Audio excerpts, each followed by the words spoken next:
Welcome to the More Than Anxiety podcast. I'm Megan DeVito, and I am the life coach for women and teenagers living with anxiety who want more out of life. I'm here to help you create a life you love to live where anxiety isn't holding you back.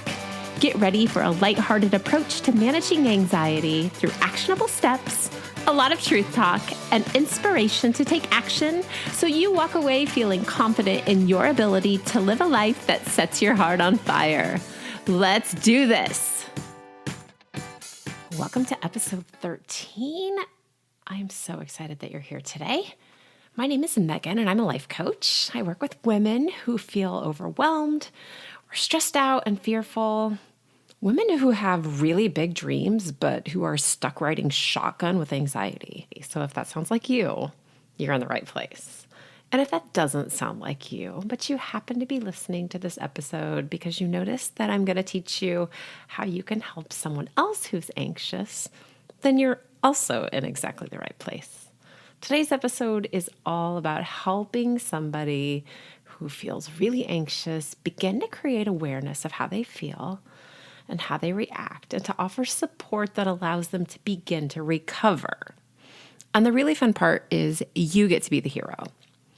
So whether you're listening to this as someone who's anxious or someone who's always looking for ways to help someone else who's anxious, you're going to know how to begin the healing process right here, right now. First and always, I need you to understand that anxiety does not mean that someone else is broken. This is far too common and completely normal biological response. So, in fact, anxiety has risen 25% around the world in just the last couple of years, especially since COVID. Whether the argument is that it's more readily diagnosed or more people are suffering, the fact stays the same. There are far too many anxious people out there who need and really want help, but who also feel so afraid or maybe so down on themselves and so helpless that they don't know where to begin. This is where you become the hero, either to yourself or to somebody else. So let's pause right here and talk to the moms or the dads who are listening, because as a parent, it is incredibly difficult to watch your kids deal with anxiety. It's easy to take on that guilt of maybe you did something wrong or you caused them to be this way, to feel like you can't even manage your own anxiousness maybe, so how the heck will you ever know how to help them manage theirs? I want you to consider a new perspective. What if you are exactly the right person to help them because you get it? You totally understand how intense and scary the feelings are or the thoughts are. So please give yourself plenty of grace and let go of the guilt that you might feel or the helplessness and really lean into this episode, because the things you are going to learn are going to help you be able to see really what anxiety looks like for them, but also for yourself. So even more, when you learn how to manage and heal your own anxiousness, you are absolutely capable of helping your kid do the same thing. I want to offer right now that parents who really get it and know what it's like to feel anxiety are the best first responders to their kids when the parents are armed with the knowledge and they have recovery under their belt a little bit, whether they've started the process or they are well into recovery. So as a coach, I can help you get to the place that's keeping you from feeling really good about your own life and how you're living, so you can help your kids do the same thing. So whether you are the person who lives every single day wondering if it's your last day on the planet because you have so many scary thoughts about what could happen to you, or maybe you're the person who might have upset somebody today, or you're afraid you upset them, or you're questioning your worth, or you're the person that is listening to this to help your kid who's too afraid to go out and have fun with their friends. Or maybe you are here for your friend or your sister or your niece or your aunt or your uncle or your neighbor who just no longer drives themselves to the store or to the doctor and who slowly pulled away from the things that they used to love. Maybe you're the coworker who you've You've seen someone else in the bathroom just wiping tears away who's on edge and sometimes just really snappy and nasty. You are someone who can help. All it takes is being able to recognize how anxiety might look in people, to know a few simple ways you can ground them and support them, and an open mind. If you've got that, you're set. Easy peasy.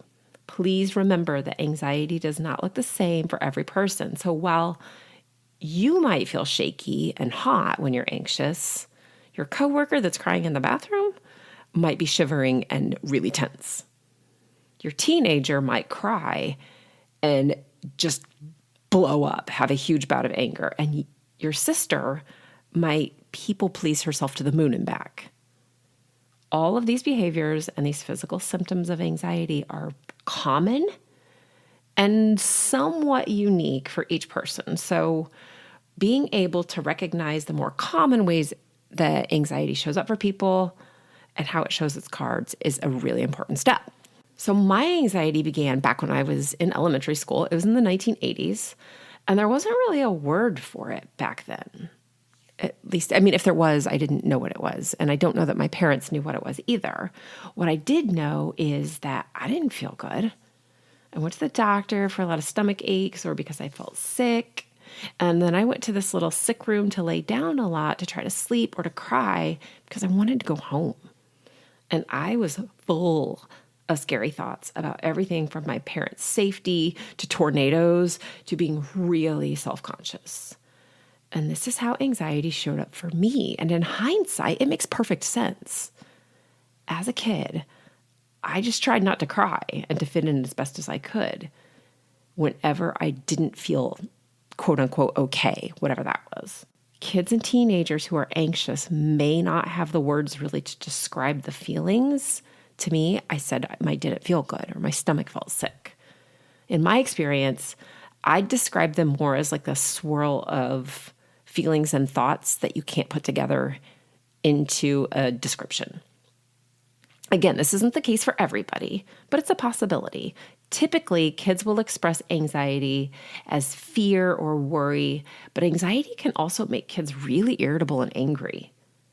So you might notice that your child is having trouble sleeping or having nightmares. They might also have physical symptoms like they're just tired. I just can't get up. I'm so tired. They might have headaches or stomach aches, sometimes even feel sick to their stomach. It's not uncommon for kids not to talk a lot about their symptoms because they know they don't feel good, but it's not the same as feeling sick. And by sick, I mean as if they had a stomach flu or a cold or something. They don't really know how to put their finger on it. It just doesn't feel good. Teenagers and adults can do a better job of articulating how they feel, but they might describe the feelings differently as well and call it stressed out or worried or restless. So you might notice some recurring worries and fears or maybe some vigilance about certain sticking points in someone's life. They tend to focus their worries on maybe a particular genre. They might have one thing that grabs that attention and makes them feel more anxious. So maybe there's an increased caution or avoidance that you've noticed. Maybe they have trouble concentrating, or they're more irritable than normal. And yes, I know. I have a house full of teenagers. I know they're already moody and irritable, but this will look different. So if you're paying attention, there's more of a rigidity or a vigilance to it that I would describe, a vigilance with fragility on the other side. That fragile side might look like some people pleasing or withdrawing from situations where someone feels like they'll be judged or threatened or they're not good enough. You might also see a lot of procrastination. If you don't do something, you can't fail or mess up. And that's a big part of feeling anxious for adults and for teenagers.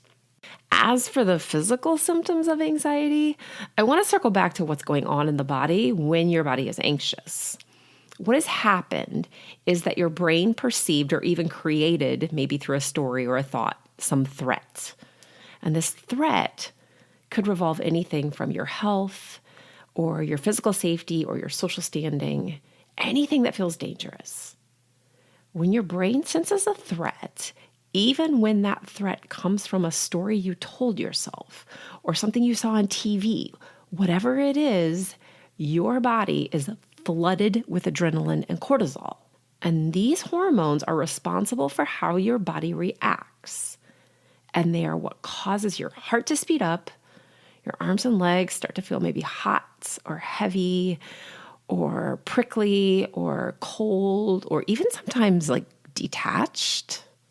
Does that make sense to you if you've ever experienced this? Your muscles could tense up.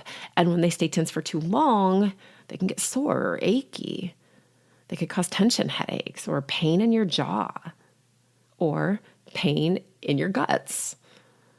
Adrenaline and cortisol also direct the blood away from your digestive system, so you might experience acid reflux or GERD. That can cause you to sniff or cough a lot. You might have stomach aches or diarrhea, or you might get constipated because your body is not digesting food the same when you are at a constant level of anxiousness. It's got better things to do. It has to fight off a T-Rex or some other crazy thing that doesn't necessarily exist. All of these really common symptoms or behaviors won't come and go like having sickness or a bad day. So you'll be able to notice, or maybe you have already noticed, a pattern to them. I notice they feel sick to their stomach and then they cry and then they pull away.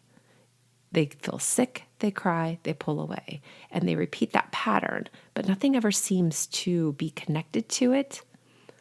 I would question that and wonder if it was anxiety. So for example, you might notice when you feel anxious, you bite your nails or your cuticles. Maybe you bounce your legs up and down like you're one of those people that fidgets in their chair. Maybe you hold your breath. These are really common behaviors. And in hindsight, you might notice that you're incredibly anxious lately, but you don't in the moment notice the picking or the bouncing or the breath holding. It's not until after the fact.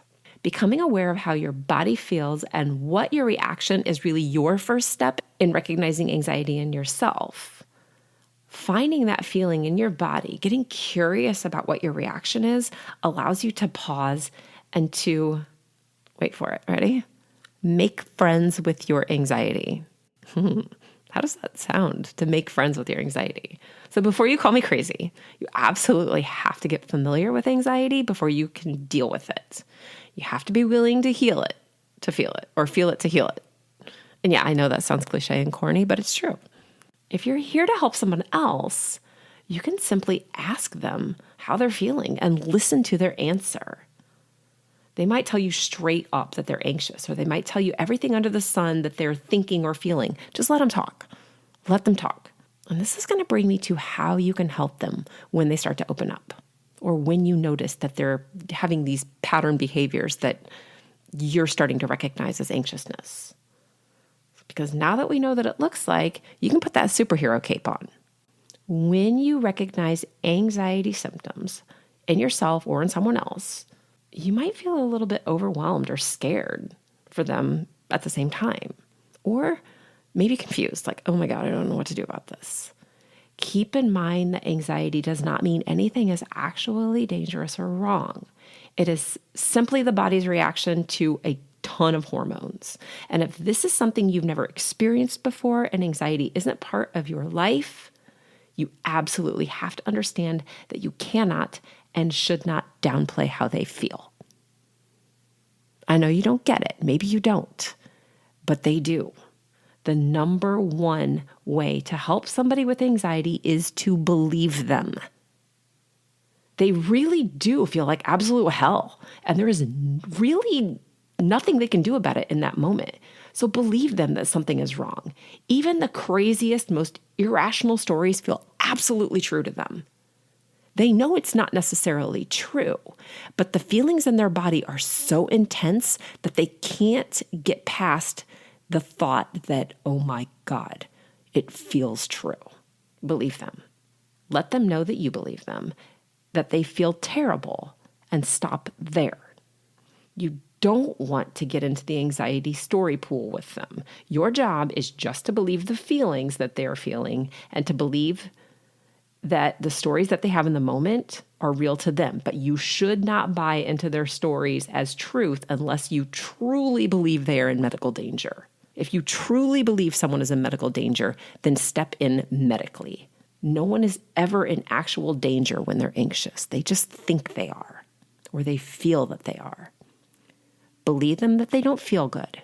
Believe them that they are scared and that they have some scary thoughts going on.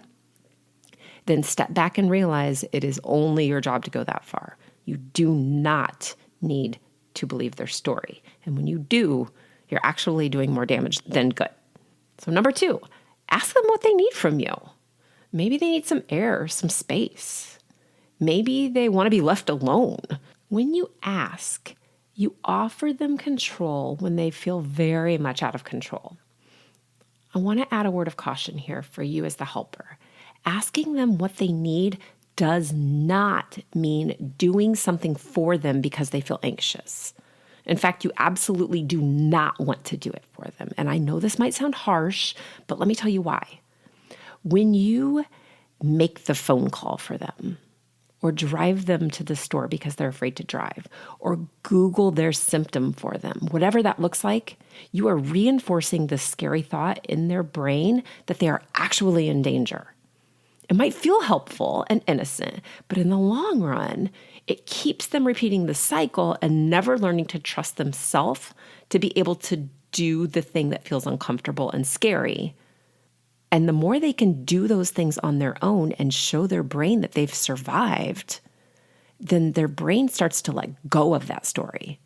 That's how recovery happens. You can ride along. You can sit with them. You can go to the party with them. You can sit next to them while they order the pizza or make the appointment, whatever that looks like. But do not do it for them and do not offer reassurance. If they ask you, do you think I'm okay?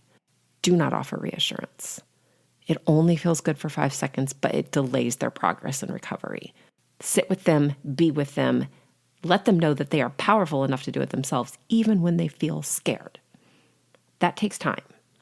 Instead of reassurance, let's move on to 3. Offer to sit and simply breathe with them if they're really, really in the thick of it and struggling in the moment. Let them know that you're not going anywhere. Ask them to breathe along with you so they have support and guidance while they calm down. And this is how you can do this. Slowly breathe in deeply and fully. Hold your breath at the top. And then exhale fully, pushing the air out at the bottom of the breath. Pause. And when you need another breath, repeat. So breathe in all the way. Hold your breath at the top. Exhale fully so that you're pushing the air out at the bottom. Pause. You can also distract them by talking about anything. Ask them about the weather, finding things in the room that are some particular color. Ask them about their favorite ice cream flavor. Anything you can do to distract them from how their body feels and the thoughts that they are having will bring them back into the present moment. Anxiety is not in the present moment because in the present moment, they are responding to thoughts and feelings in their body that aren't true. So once you see that they've calmed down, celebrate with them in some way. Tell them nice work, give them a fist bump or a high five, and let them really see that they navigated through and made it. Brains love little hits of dopamine, and the positive reinforcement helps them to remember that they were successful. They did it, and they can do it again. That helps them learn to sit and realize that those feelings don't mean anything. And that is key. They have to know the feelings and the thoughts don't mean truth and they don't mean anything is wrong. It's just a feeling and just a thought. It's a terrible feeling and thought. It doesn't feel good, but it's not dangerous and nothing is wrong. This is hero work. This is life-changing presence that can lead someone to finally feeling brave and capable enough to realize that they do not have to feel held hostage by overwhelm and fear forever. So if you are listening to this to help yourself, you can be your own superhero. From someone who lived it for far too long, it is absolutely 100% possible, and you will look back on your life one day and blow your own mind with how far you've come. That's how you know you've recovered or that you are into recovery. When you look back and wonder what the heck happened and why you feel so good, but you're not really sure when it happened, it's bananas. You'll start noticing it's been ages since you crumbled into an anxious pile of terror and tears, and you'll start noticing that you're challenging yourself to do the things that used to trigger you. You'll also be helping other people who desperately want to feel normal and calm at the same time. But you have to take the first step. No one else can do this for you. You have to be willing to help yourself to help other people. And the longer you allow yourself to make anxiety the boss of your decisions in your life, the less time you have to experience the peace or the power or the amazement of doing whatever the hell you want. It's crazy. You can schedule time to talk with me using the link in the show notes. I can help. Take care of yourself and the people you love. I will talk to you next week. I hope you enjoyed this episode of the More Than Anxiety podcast. Be sure to subscribe and leave a review so others can easily find this resource as well. And of course, when you're ready to explore coaching with me, jump to the show notes, click the link, and schedule time for us to talk. See you soon.